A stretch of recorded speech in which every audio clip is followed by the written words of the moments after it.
Hey, listeners, before we get into today's episode, we're going to take a little moment because this is the first episode we're releasing since the passing of beloved disability activist and leader Alice Wong. So we just wanted to take a second. Alice means a lot to both of us, and Erin knew her personally. So we just wanted to have a moment for Alice at the start of this episode. I know that for myself personally, Alice was a great leader in my journey towards creating a disabled community around me, owning my own disability, and frankly, feeling cool as a disabled person because Alice was so cool. And every time she spoke, she was just if you haven't watched interviews, read her work, I really recommend it because she had this coolness about her that only comes from a incredible community and love of self. So, um just want to start and take a second. Erin, do you want to say anything? Yes, I met Alice through our love of Star Trek, and I had posted on Twitter that I was going to do like a panel about disability and Star Trek, and she replied to be on it, and that's how I really got to know her. And she was just the most incredible, supportive, kind, super intelligent, and very gung ho about everything that she really inspired me. And I know we hate to use that word, but to me, she embodies who I want to be in my life. Yeah, and we've talked so much on the show about the way that yeah, the word inspiration, has been weaponized against our community a lot, but I think in a few episodes we've discussed the way that the reclamation of that word comes from within our community. And I mean, yeah, Alice was incredibly inspirational to us, and to our community. And I think that that is what like, makes that different. It's not like, oh, she inspired because she was a disabled person getting groceries. It was like, no, she was an inspiration in how to, not let the bullshit get you down and to keep going and to connect. And, I love that you met via Star Trek because that feels like everything I've read. I never got the chance to interact or meet with Alice, but everything I've read, it seems like that is, a common thread of, if you reached out into the ether, she was there with support and kindness. And Yes. she, as an editor, uplifted so many disabled writers, and, her books, Disability Visibility, if you're just listening, I'm holding up a copy of it, and then Year of the Tiger is her memoir. She has a 3rd book that I only have on ebook that is Disability Intimacy. Really, really incredible. I definitely recommend, reading them if you have not read her work. There's also a website for Disability Visibility, which is the, collection of, media that she was the editor for. And, yeah, I just highly recommend, um, reading her work, and if you are disabled, allowing yourself to become inspired by her tenacity, I think is a worthwhile endeavor. She was really awesome and did great things for our Yes. community. Um, I wanted to read something from Year of the Tiger, just which is her memoir. This is a chapter where she's reflecting, and this she's written to herself as a young child. But she says, most important, you will be in control and you will have numerous choices. You are going to live in the greatest city in the world, San Francisco, and become a coffee fiend. You are going to become a notorious night owl. Just hang in there, keep reading, and stay angry. I love that. And I love the way that yeah, she was a cool night owl who loves Star Trek and, was obsessed with coffee, and I feel like she just brought so much humanity to the public eye for our community, and, I hope that in the next life, I get to sip late night coffees with her at some point because it Same.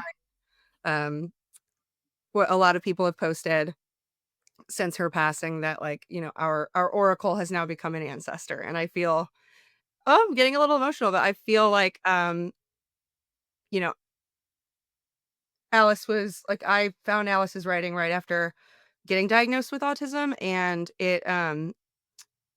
her books are the reason that I identified as disabled first.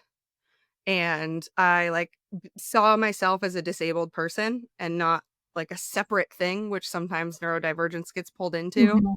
And I'm so grateful because I love being disabled, and I think that her guidance really led me into our community.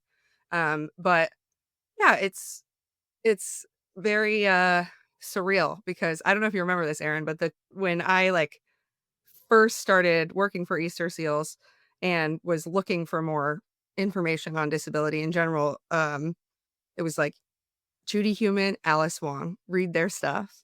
And the fact that both Yeah, of them are ancestors now watching over us, I feel very held by them, and I'm grateful. Alice, everything you did for our community, we are so incredibly grateful. definitely.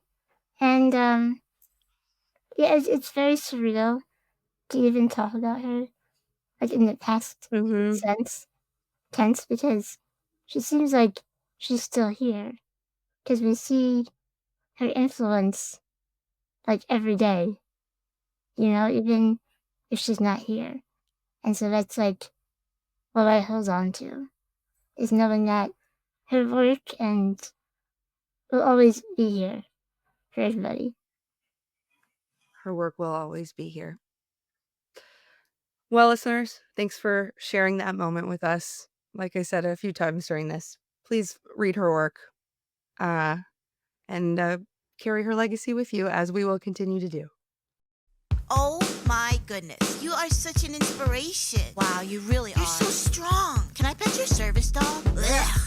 1, 2, 3, let's go! We are artists, parents, teachers, good guys, bad guys, students, leaders. I'm not your inspiration, yeah, I'm fully who I am. Got my own expectations that don't fit into your plans. I'm not your sad story, so I wrote it in this song. Everything you know about disability is wrong. Yeah, everything you know. Yeah, everything you know about disability is wrong. Hey, listeners, welcome to another episode of Everything You Know About Disability is Wrong. Today on the show, we have Dr. Destiny Huff. Dr. Destiny Huff, LPC, is a late diagnosed autistic and ADHD military spouse, mental health therapist, and non attorney special education advocate. She's a mother of two neurodivergent children and serves on the boards of PDA North America and Sisters with Awesome Children. Welcome to the show, Dr. Huff. We're so happy to have you. Hi, thank you for having me.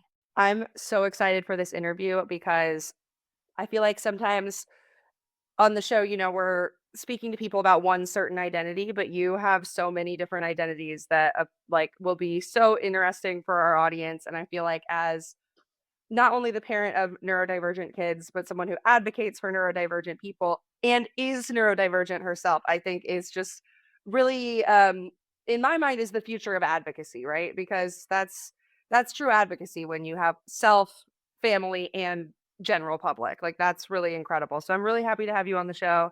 Before we go into the interviews, let's start with our audio descriptions. This is Lily speaking. I am a half Indian, half white person with sort of half and half blonde and brown hair, but it's pretty grown out because recession indicator. And I'm wearing a sweatshirt that you might be able to see throughout the recording that says disability rights are human rights. And I am not in my usual office slash special interest room. I am in a hotel room today. So I have a big curtain behind me. It looks way fancier than it is. And I'll pass it to Eric. Hi, this is Erin.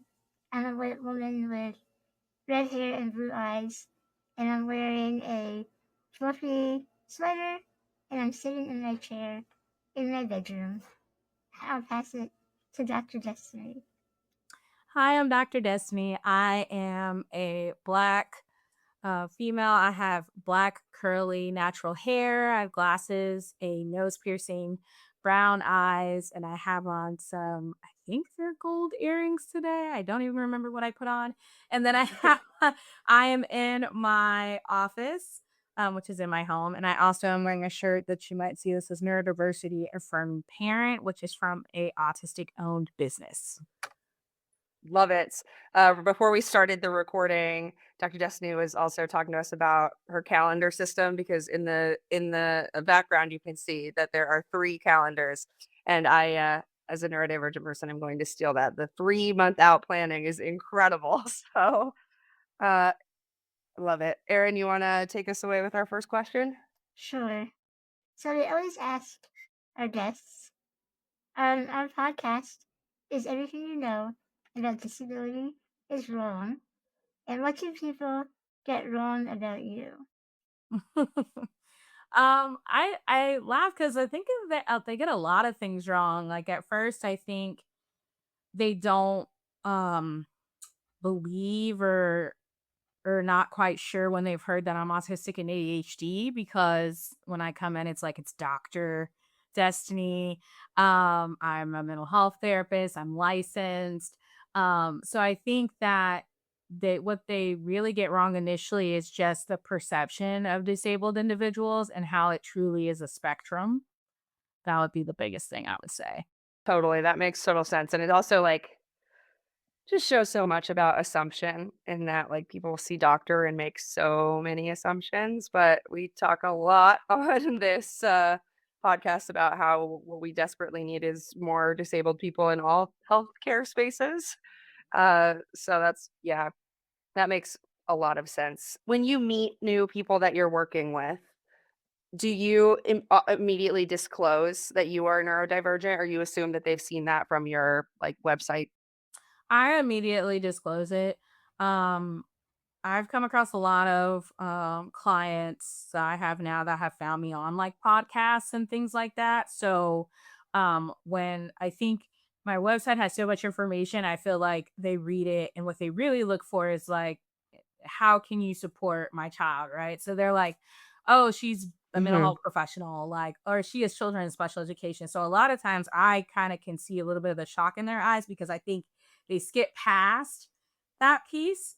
mhm. Um, Excuse me, but then it also opens the door to where after I do my whole spiel through the console, like, and at the end, they feel comfortable to ask me a question, not because I'm a parent, but because I am autistic and ADHD. Of like, hey, could you tell me a little bit more about this? So, but I always disclose, even when I go into IEP meetings. So I support families at IEP meetings.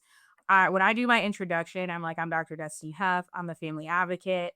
And then depending on why the family hired me, I will either add I'm late diagnosed autistic ADHD. I'm always going to say that, but I also might add that I'm a mental health professional that's worked in the schools.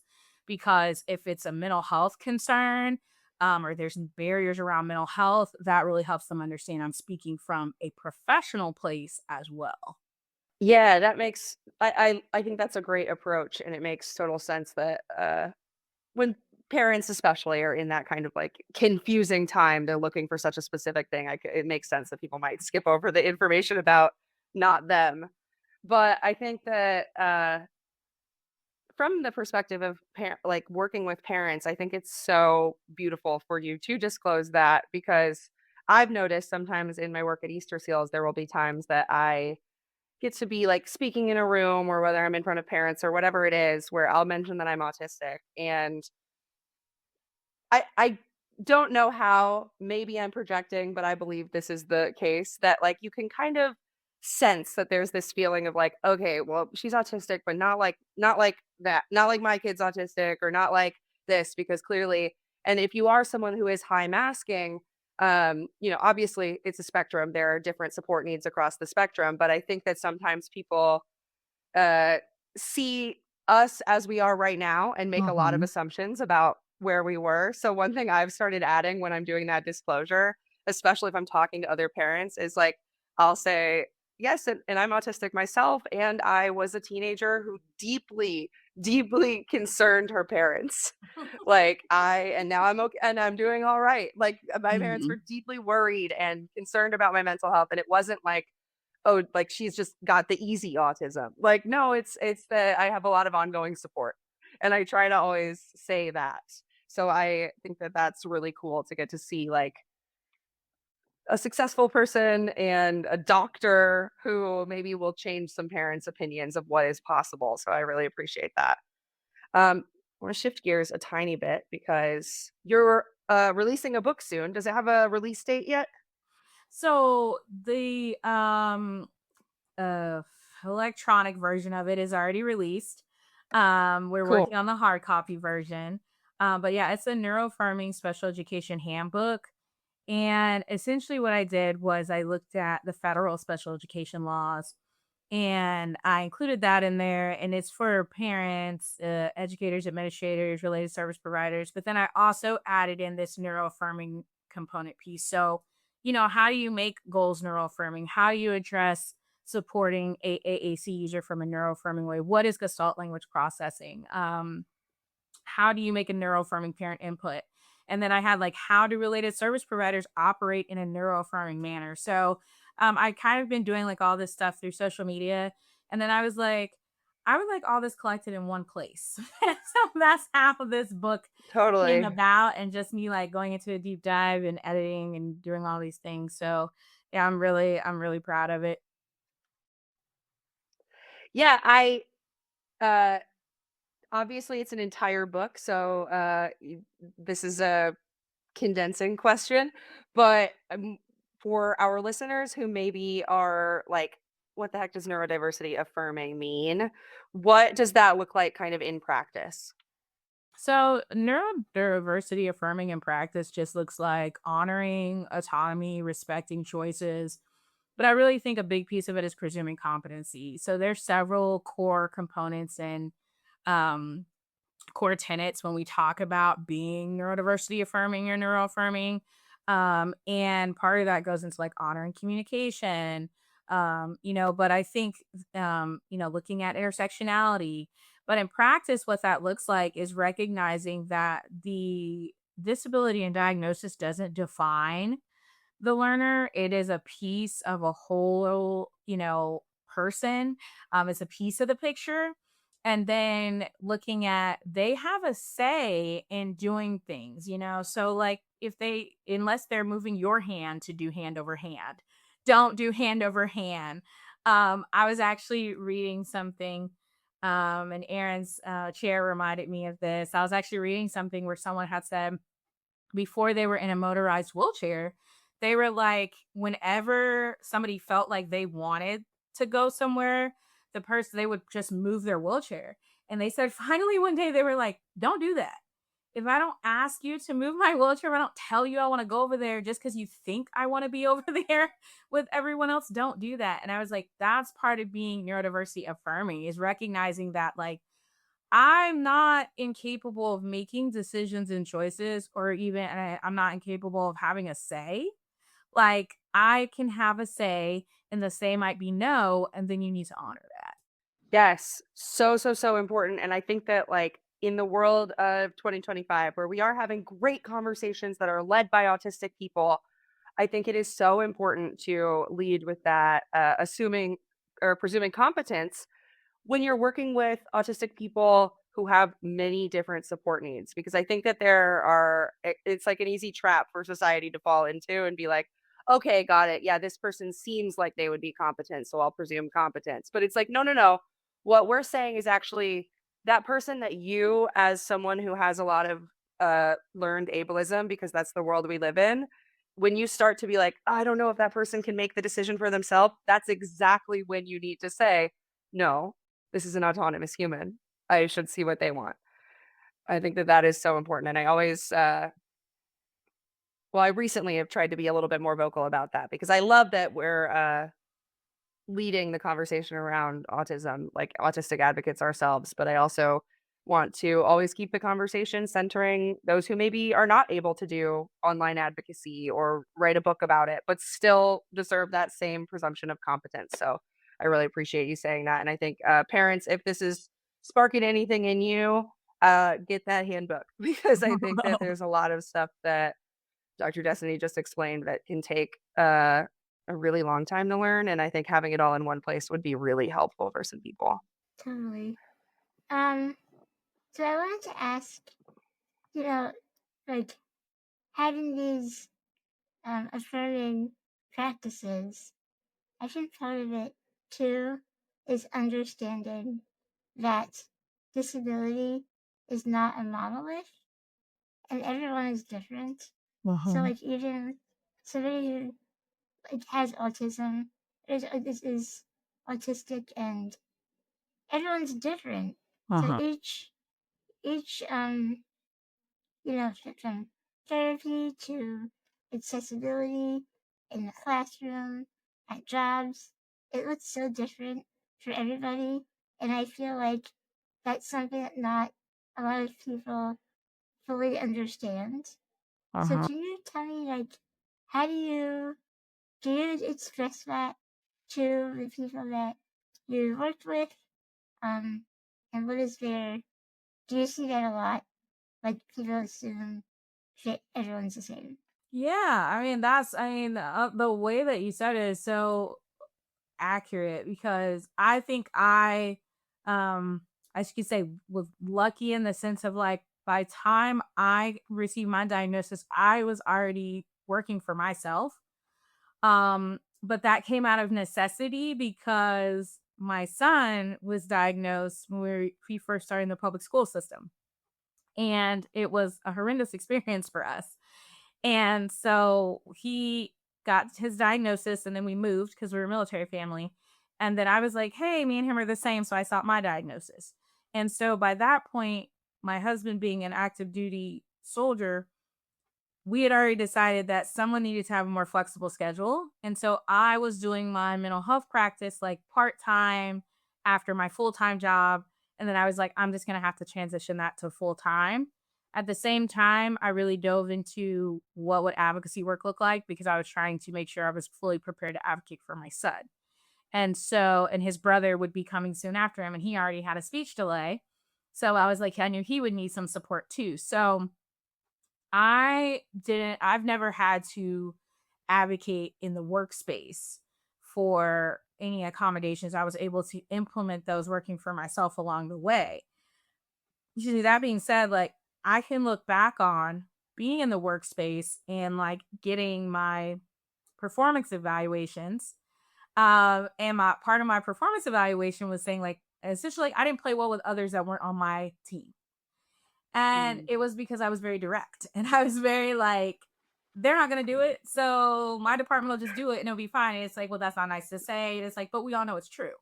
So looking back, there were little things like that. Um, but when I am like definitely accommodating myself and then when I'm definitely advocating for my different learners. So I have learners that are non-speaking or minimally speaking that predominantly use AAC devices as their preferred mode of communication. I have learners that are like me that are very verbal that are autistic. I have learners that are ADHD with anxiety and they're not autistic. And so what I do find when you talk about like that accommodating and like the disability and not being a monolith is I do find myself having to explain that in IEP and 504 meetings. I find myself having to say, okay, like just because you worked with this ADHD learner doesn't mean they're the same as this ADHD learner.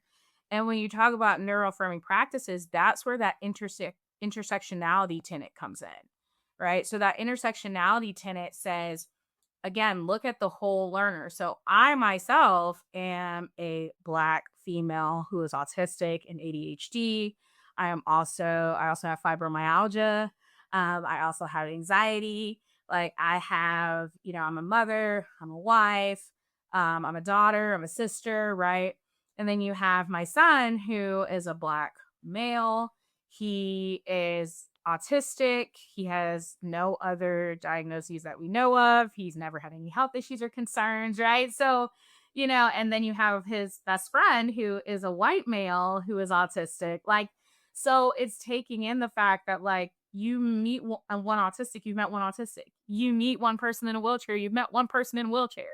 That doesn't mean that you know what they need. And so going back to that neuroaffirming practice too is like me saying, hey, Erin, do you want me to help you with this? Would you like help with this? Instead of just assuming and overriding what, you're like, no, I can do that myself. It's like, okay, cool. And you can say it like that, So that is part of it. But you really covered it really well in that beginning with that piece of like, we're not a monolith. Right, totally. Yeah, you mentioned IEPs and 504 meetings, which I'm sure a lot of people tuning in have heard of, but some people maybe have not. So, you explain a little bit about, especially that IEP? What is an IEP supposed to do? And then, in your experience, because you've worked with families all over the country navigating the process, um, what is some advice you would offer to parents who are walking into their first IEP meeting? Yeah, so an IEP is an individualized education program. And I would specify it's program, not plan. And the reason for that is because it is an entire program. It is built to support disabled learners that need specifically designed instruction. And so what specifically designed instruction typically looks like is goals that they're working on, not just accommodations. And so when we're talking about an IEP, what it's supposed to look like is really emphasizing that individualized, right? So it's supposed to say a special education evaluation is done, and we determine that this is what Destiny needs to be safe, supported, and successful in her educational environment. And now we're going to create this program that is, you know, around that. And when we talk about the neuroaffirming side of it, it is asking Destiny's parents, what do you feel like would support her? Asking the school team members, what do you feel like will support her in your setting? And then asking Destiny, what do you think will support you? And then it's always okay to come back to the table if something's not working. And that's where a lot of parents don't realize is that they're like, well, my annual is in May, which is the end of the school year, but I'm seeing some issues. So I kind of wanted to meet before May. You can request an IEP meeting at any time. Like you don't have to wait to the annual. The annual is your state's and district's federal requirement. They have to hold an IEP meeting at least once a year to go through everything and make sure it's accurate. But you can request an IEP meeting at any time. That Right. is such a important piece of information, and I think is so empowering to parents because there is, I mean,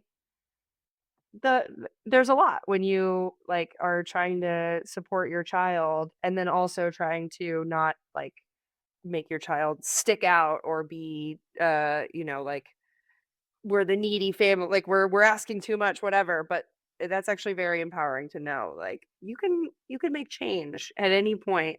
And man, I am gonna think about that program, not plan forever because that is so important. And it's you said it so simply, but that's it. It's like it has to be this ongoing, fully fledged out thing versus a piece of paper that people kind of look at and reference and don't. Like I think that's very, very important. And I hope someday you sell shirts. Because it's really, really great. I really like that. It's a program. So as we're talking about empowering parents, I think that especially right now with conversations happening around autism and neurodivergence and disability in general, there are a lot of parents who are feeling blame or shame, and whether that is about how the diagnosis came about or how they supported their child. Um, what would you say to those parents who are feeling just kind of unheard, whether it's in the special education system or in the way um, greater society is talking about neurodivergence? Really, the big thing is that a lot of I call it noise. A lot of the noise out there about autism currently is not even from professionals. It's not from individuals that have lived experience as an autistic individual or as a parent of an autistic individual. And so I think from the beginning of time, in my opinion, and what I've read and what I've seen, right, disability was kind of given this taboo connotation, right?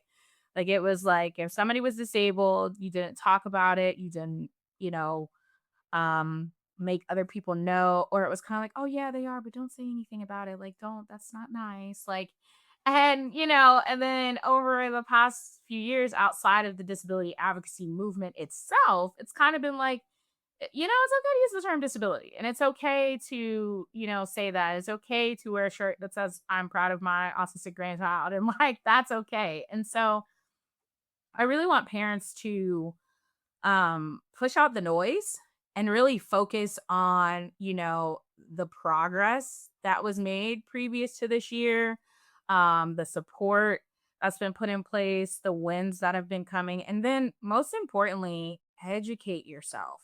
A lot of your family members and friends, and coworkers are well-meaning and well-intentioned. I always I like to start with saying people are well-intentioned. They don't mean to be malicious or mean-spirited, but they're just going, "Oh, Destiny has an autistic child. Like, so let me send her this." Not knowing that you're like, "You don't know that I've poured over this. I have read this, or I'm feeling guilt about this." Or so I think block out the noise and, do your own research, and then just enjoy your child.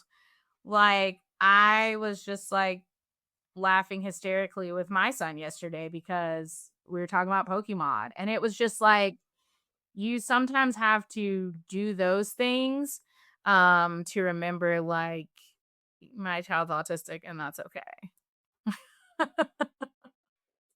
Yeah.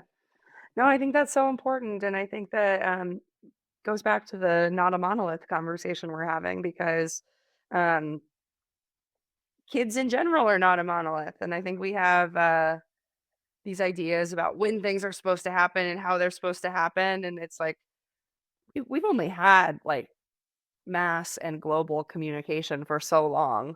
We don't necessarily know that every kid by 4 is doing this, and I think that there's, like, I always think about this when I'm talking about social media, but I think in a parenting sense, it's important to remember that, like, comparison is the thief of joy. Like, enjoy the progress your child has made, even if it's not what other people expected or what you're seeing other people's kids do. Like, I think that that is so important to, like, stay present in that because there's like you said, a lot of noise, and it can be really easy to be, like, not very present in what's happening, and I know, like, and I think my parents would feel comfortable with me talking about this, like, when I was younger, it was very much before I was diagnosed with autism, it was a lot of, like, mental health challenges, Mhm. and I think that they were so, like, worried about what they had done that had caused it, that it started to kind of create this cycle where then I was like, "Well, now I'm disappointing my parents," and then they're saying, "Well, she seems disappointed," and it just created this really ongoing, like, they were so concerned with, especially my mother, like, the thought of me having these mental health issues and wanting to help me, that it I think that there were times that she kind of missed out on, like, the joy I was experiencing.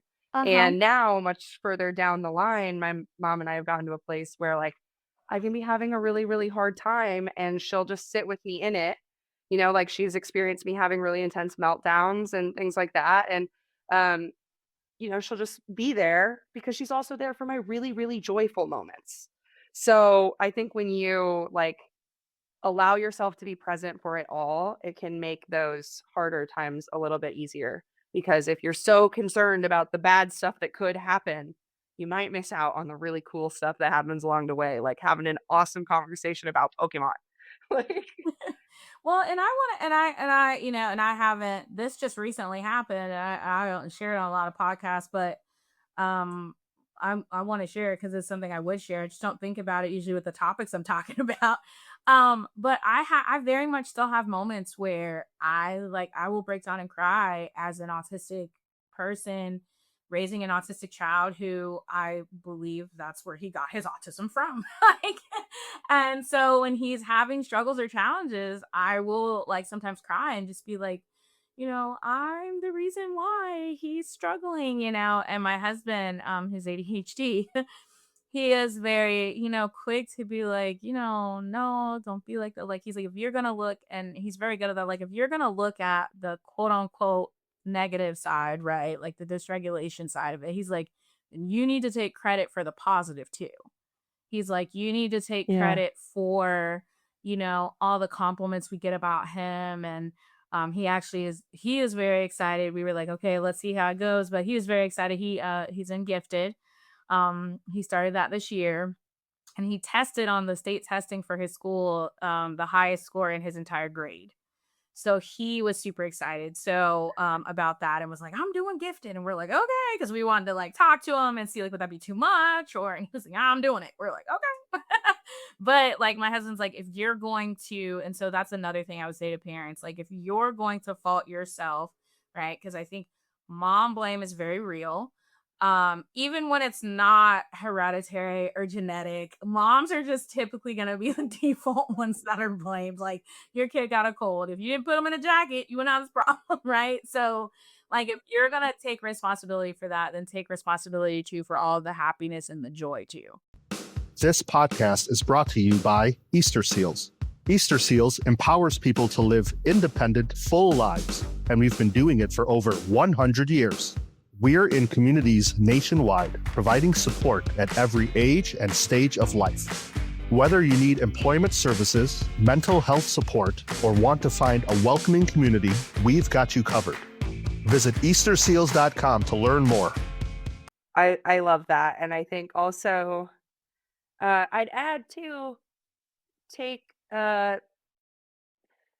this might sound odd, but when I'm like really, really in the depths of my worst feelings, it has been helpful for me to kind of run this second train of thought of like, wow, what a unique and special and like beautiful thing to be feeling this sad.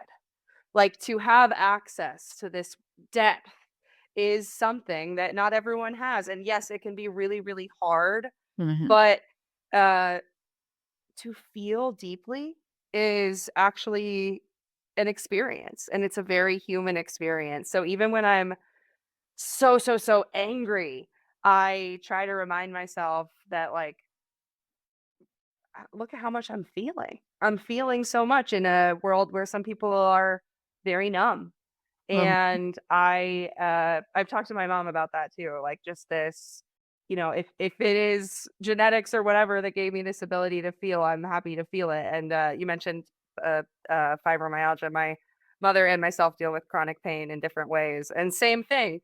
It's, pain is a lot harder to be like, well, look at the positive side because it's just like, I'm in pain. Actually, it hurts. But at the same time, it's an experience, we're experiencing it, and it's like, well, now I have a whole understanding for other people, and pain is a part of human life, and I can handle it. Like, I can handle a lot of stuff, and I think that yeah, because there's just so much pressure on parents, and like you said, especially mothers, and I think that any ways you can tell yourself, like, this their experience is real, which means it's a human experience and it Mhm. matters, is really important. Even if the experience doesn't seem happy or fun, it's still a human experience, and someone who lives a very like, everyone's life matters whether it's happy or not. So I think that that's really important. 100%.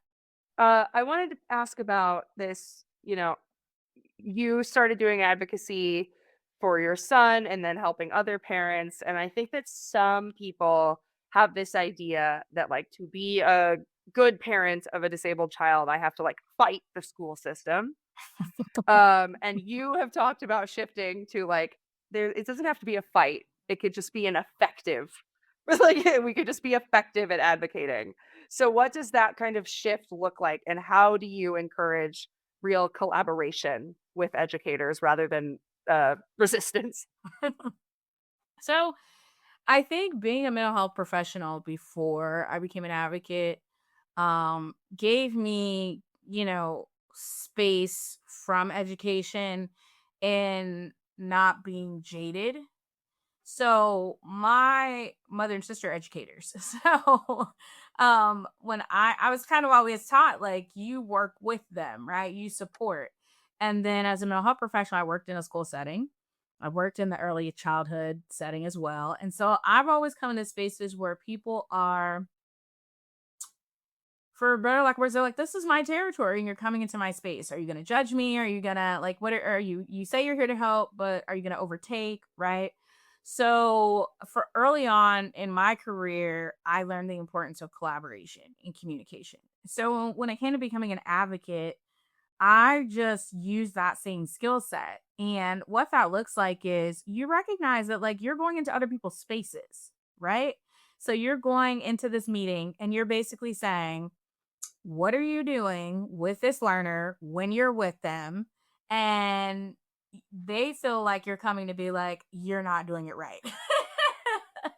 And I'm coming to actually say, no, I really want to know. And I've had to say that before, like, no, genuinely tell me what is going on. Walk me through it. And then I'm able to say, okay, so it sounds like this is happening and you feel like this is the issue and this is where support is needed. Now, this is how we would provide that. So, in order to make it a collaborative process, you don't come in the room, and I've always said, I hate the term expert. You don't come in the room like I know everything, because you don't. You come into the space of, I'm here to make this enjoyable for everyone. And so when anyone's looked at any of my social media content, I always point out, like, if you support the learner, you then support the staff and you support their peers. This is not about a giving in or doing whatever they want or them getting their way, which comes from a compliance view. When you come from a neuroaffirming view, you're like, support helps everyone. And so I always tell my parents, and I had this conversation with an attorney on live on Instagram once, and we were laughing. She's like, I'm going to let you have it. But I say, you bring in an advocate if you want to build the bridge, you bring in an attorney to burn it. And the reason why I say that is because some attorneys are like, we don't give them anything beforehand. Like they're not going to know until we come in there. We're not, like we're A, B, C, D, and E. Advocates should be coming from the standpoint of, how do we build a collaborative relationship? How do we support this learner and make everyone feel like all the concerns are being addressed? And so I've had many meetings where at the end of the meeting, the school staff are like, thank you so much. Because they had this perception when I came in of like, she's going to come in and tell us that we're all horrible and we're not doing our job. And I'm like, no, that is not my intent. But that also doesn't mean too, I'm also not coming in there messing around either. Like I'm coming in there like, no, this is what we need to talk about. And we're not going to steer into ableism, and we're not going to steer off track because there's this compliance lens when it's clearly not benefiting the learner. Yeah, I think that everything you just said applies so much to disability accessibility in general, of that moving from like compliance to like, oh yeah, this is an ADA accessible building. There's a ramp in the back by the dumpster. Like, to a no, actually access helps for everyone, Mhm. because like we're running our campaign right now, our Know the Facts campaign, which is all about how disability is connection and relatable, actually, because when you design or do anything for disability access and inclusion in mind, it always benefits the greater public, because the obvious one is that the curb cut effect. Yeah, no, 100%. I know that people are always surprised, and I think that's very interesting. Like I get very upset when you have the disability parking for the wheelchairs. And it's like, don't go over the line, don't do this. And people do that. And then I always kind of get these weird looks, like they're like, okay, I'm looking at you and I don't see that you're in a wheelchair. And I'm like, besides being a decent person, that actually comes from, I had a roommate in college and she was in a wheelchair. And she drove us everywhere. She had her van and she drove us everywhere. And like that, she loved to drive. And we went somewhere and we went in the store or went in to eat, and we came out and somebody had parked and where her ramp would need to go for her to get back in her vehicle. And she was just like, oh, here we go again. She's like, you have to wait till they come out. And I was like, no, we're not. I walked right back in the establishment and I went to their management. I was like, hey, there's a such and such vehicle. They did such and such, and my friend cannot get in her vehicle. And so they went and they like had to announce on the speaker, the person came like, we need you to move your vehicle. Of course, they came out like 50 shades of red. They're like, oh, I'm so sorry. Like, I did. And I was like, but there's a sign right there. Like, you're only Mm. sorry because you Yeah, got called out. right. And I think a lot of people who do park over those lines don't understand that that means I can't get in or I can't get out. It's not just like, oh, it's in the way a little bit.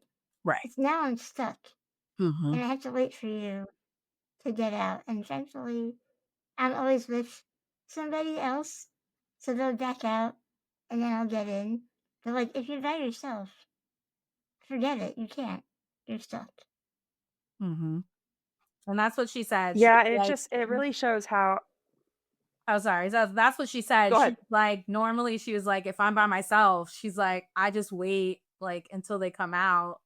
And I was like, oh. I was like, yeah, no, well, you're not by yourself. So I went in there and I made a scene.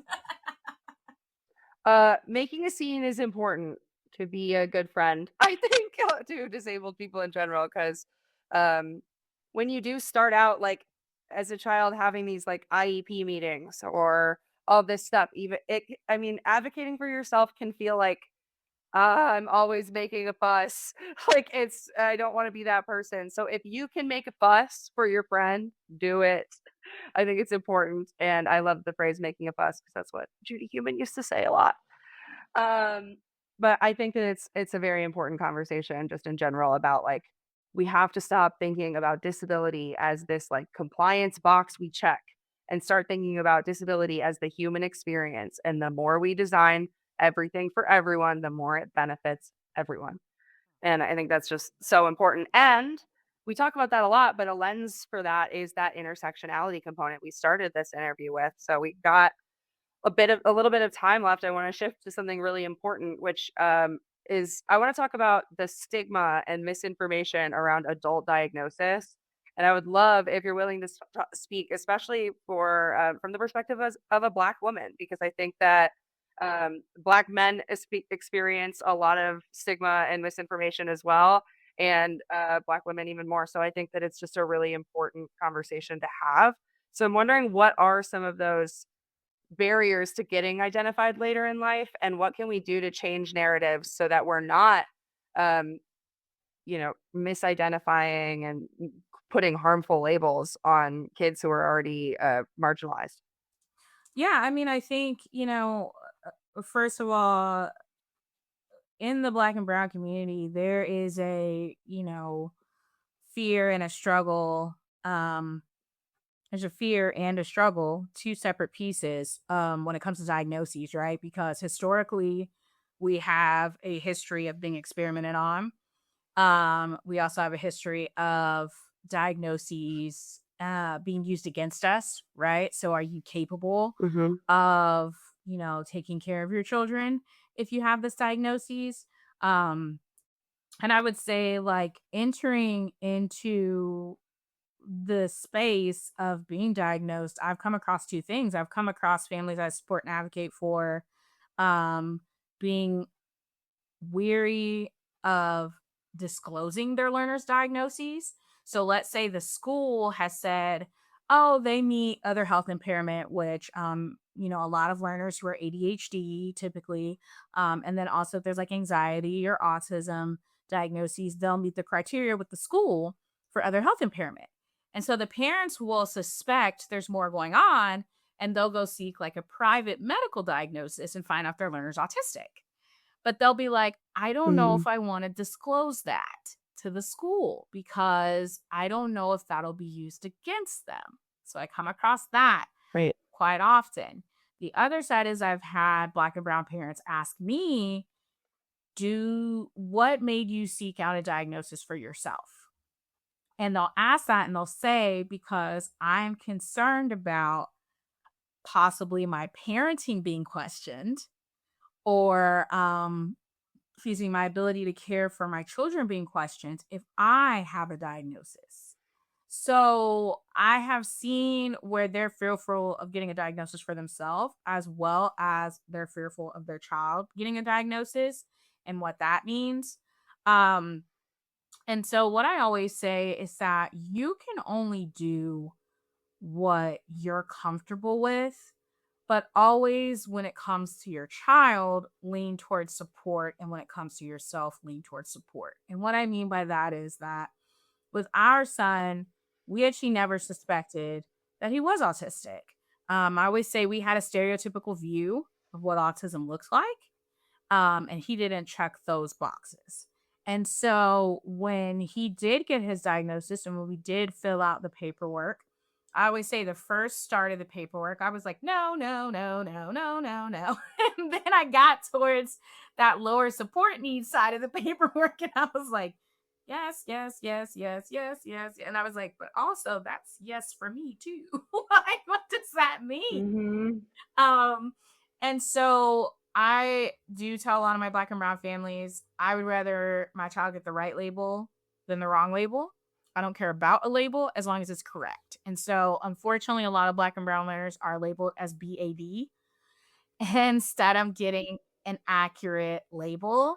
And so, I definitely am like, if there is, they suspect that there's a disability and it's impacting them and their educational environment, a lot of times that's due to lack of support. And so take that leap to support them. The other side is for you personally. I believe in self diagnosis. So I also say, like, you don't have to go get a formal diagnosis to accommodate and support yourself. So if you're like, I feel like I check all the boxes for autism or ADHD and I need these accommodations, then do them. But for me, I had similar to you, Lily, I had once I entered college and I'd had anxiety throughout, but I once I entered college, I really had anxiety and depression. And I internalized a lot of things. And so I was on anti-anxiety and antidepressants. And they always helped with that like serotonin part, right? But they still never quite helped for the full range of what I was experiencing. And that's because I learned later I was also sick in ADHD, and that's why. So I was thinking it was like a depressive episode and it was really burnout. So for me, Yeah. it really gave me answers I needed and clarity I needed to support myself. And so for me, it was necessary. But I always say, like, you don't need the diagnosis to support yourself, but you may need the diagnosis to support your learner. Yeah, that's really important, that, like, understanding what is necessary for getting the proper support within the system and being able to have advocacy and, when necessary, legal help is very, very important. But I think that the self-diagnosis aspect is, I agree, I also really believe in that, and I think that there's I see, like, a new kind of thing happening in the neurodivergence world of this, like, understanding of that, like, I don't necessarily need the diagnosis to allow myself to use the coping skills.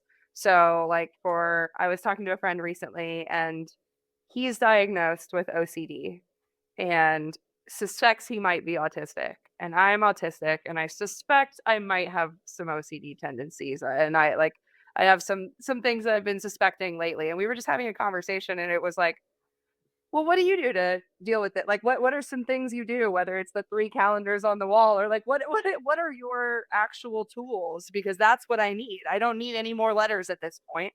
I Right. know that this isn't gonna fit into what is, like, this is how you organize your life. It's never gonna work for me. It never has.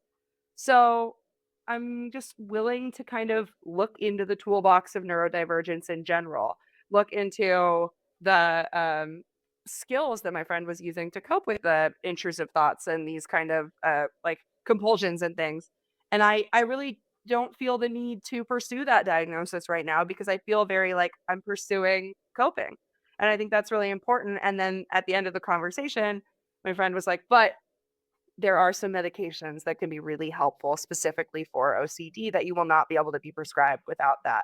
So you need to do it. And it was just such a Uh-huh. great like reminder that there's no right way to handle any of this. And there's no like, I checked all the boxes. I'm a good parent of a disabled person, or I'm a good disabled person. It's actually just, are you seeing where you need tools and implementing them? Are you building your toolbox for your child or for yourself that allows you to say, like, I can't do this. I need this support.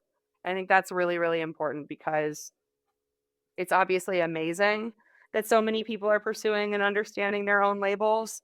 But yeah, as the daughter of an immigrant, I understand that for some cultures, those letters are much scarier than saying, "Hey, I need to like turn off the music while we're eating dinner because it's just too much for me."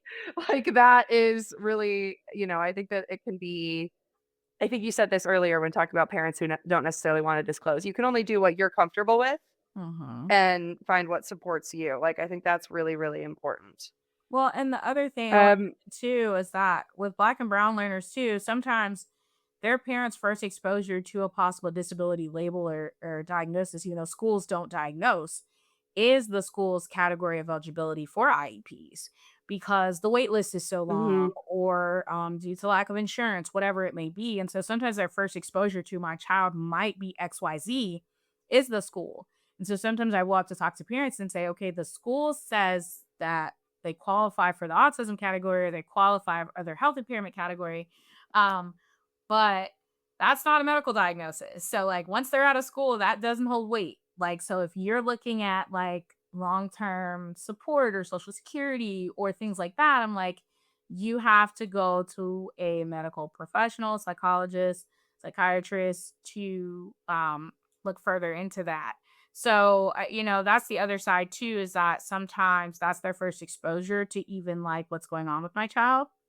And so on the other side of that, I always tell practitioners and school psychologists and educators and administrators, like, you need to check your bias and your prejudice because what I'll see as well is a lot of Black and brown learners qualifying for the emotional behavior disturbance category or the emotional behavior category. And it's only because in their white peers, they're seeing ADHD and autism, and the Black peers, they're seeing ODD.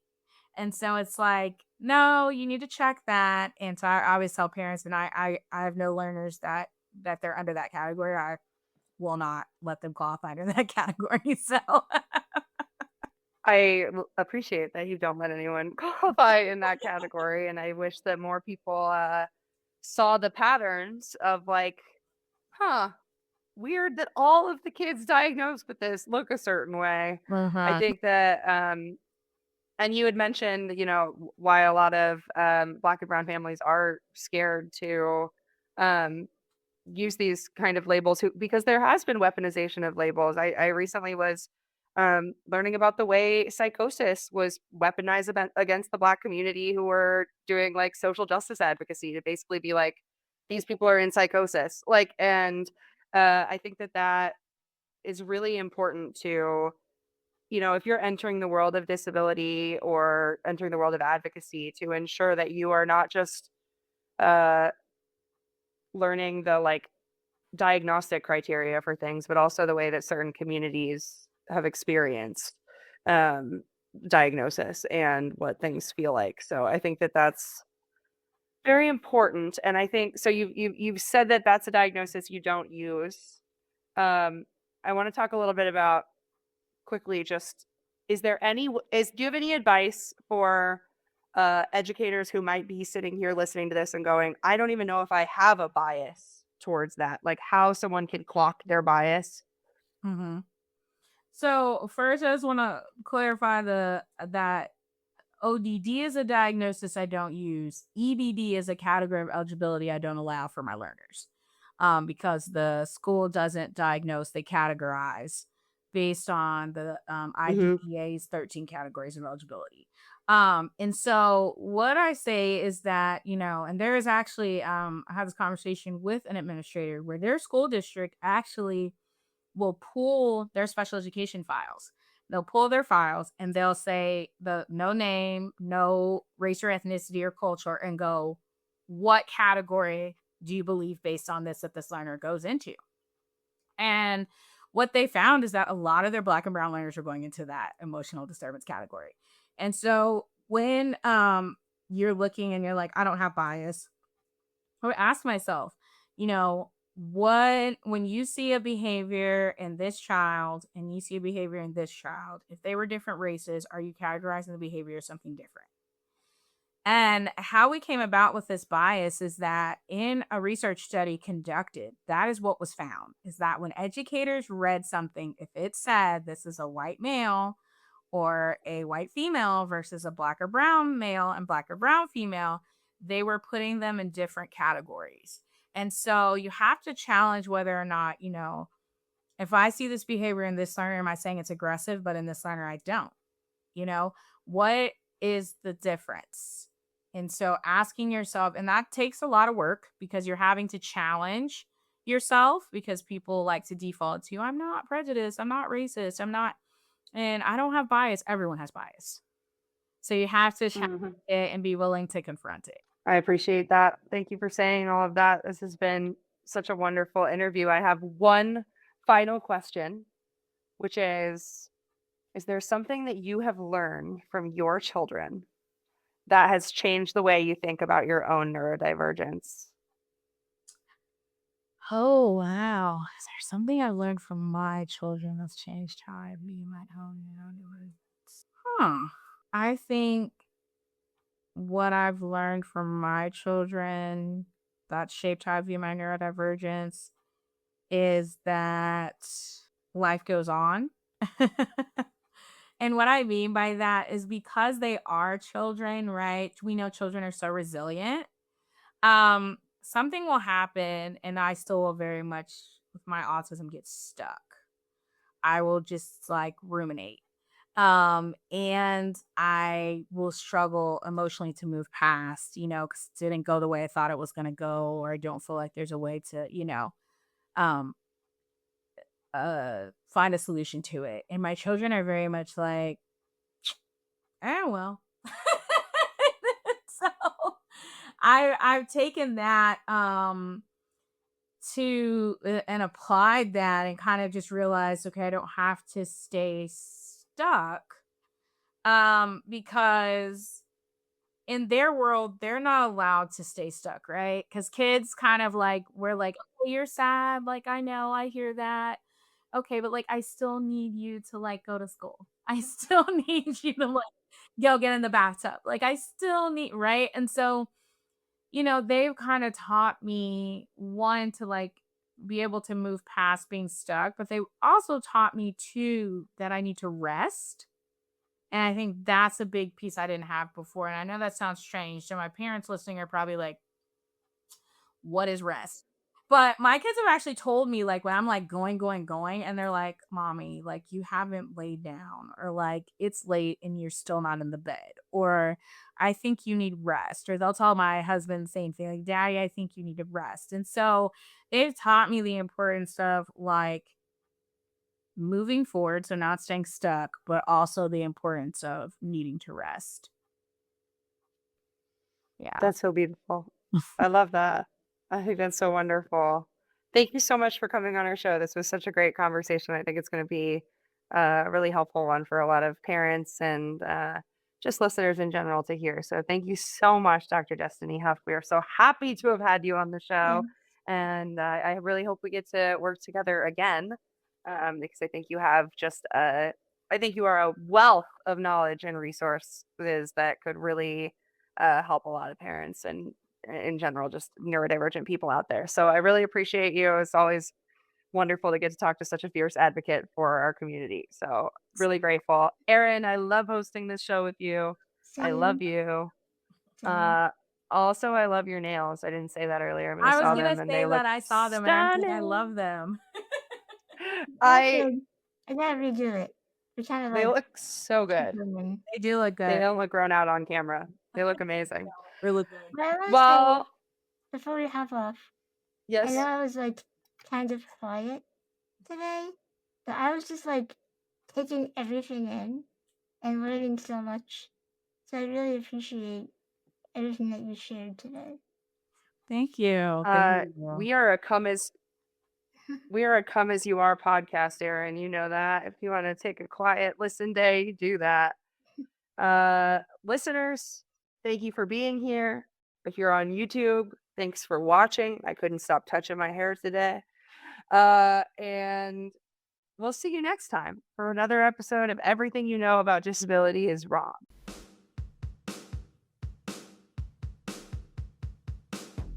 If you liked what you heard, go ahead and subscribe and leave us a review wherever you get your podcasts.